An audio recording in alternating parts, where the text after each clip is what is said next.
Bienvenue à suivre ces rappels d'actualité de la chronique de James Mouké Shabbat du jeudi 26 février 2026. Mesdames et messieurs, bonjour.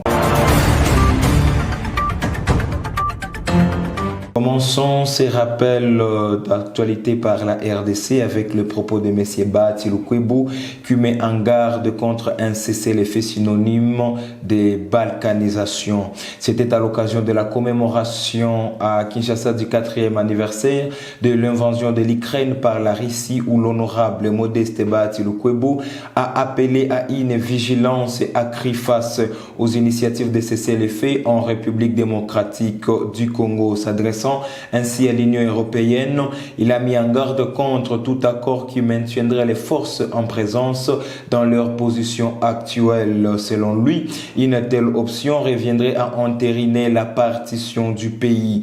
Un cessez-le-feu qui fige les positions actuelles consacre la division de la RDC, a-t-il averti, estimant que cette situation ouvrirait la voie à la balkanisation du territoire national.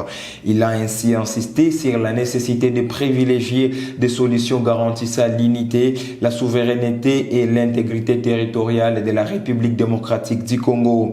Parlons RDC en 23 après la mort de Willy Ngoma par un drone. Des précisions de FARDC, le M23 ne cesse de multiplier les communiqués et s'est dit déjà engagé à respecter immédiatement le cessez-le-feu. Laurent Sekanyuka souligne que le peuple congolais et la communauté internationale sont invités à prendre acte avec plus grande attention des violations répétées du cessez-le-feu perpétrées par les régimes de Kinshasa, lesquels compromettent gravement les efforts de désescalade et imposent une dynamique de guerre totale contre l'alliance Fleuve Congo, mouvement du 23 mars, AFC M23. Pour lui, cette dernière demeure résolument engagée dans le strict respect du cessez-le-feu ainsi que des obligations découlant de l'accord de Doha. Le monde en est témoin aujourd'hui, a-t-il souligné. Toujours dans l'affaire RDC M23, M. Franck Diongo rend hommage à Willy Ngoma et dénonce des violations du cessez-le-feu. À Bruxelles, M. Franck Diongo a exprimé sa profonde gratitude envers le colonel Willy Ngoma qu'il a qualifié d'homme de conviction et de devoir tout en présentant ses condoléances à l'AFC M23 et à la famille du défunt. Dans sa déclaration, le président du mouvement radical pour les changements MRC en sigle a accusé le gouvernement de Kinshasa d'avoir franchi une ligne rouge en recourant à des drones militaires évoquant de violations répétées de cessez-le-feu, notamment celui conclu sous la médiation de l'Angola. Selon lui, les bombardements se poursuivent malgré la cessation des activités de l'AFC M23 dans certaines zones. Il a ainsi appelé la communauté internationale à adopter une position équitable, rappelant également les engagements pris dans le cadre des discussions à Doha. Restons en RDC avec M. Alphonse Ngoï Kassanji qui émet des doutes quant à l'organisation des élections en 2028 faute de moyens. Le tableau est clair. On voit facilement qu'il est impossible d'organiser les élections d'ici 2028.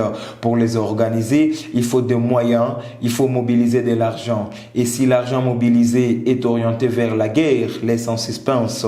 Entre organiser les élections dans le délai et bouter dehors l'ennemi, le choix est clair. Il faut d'abord bouter l'ennemi dehors.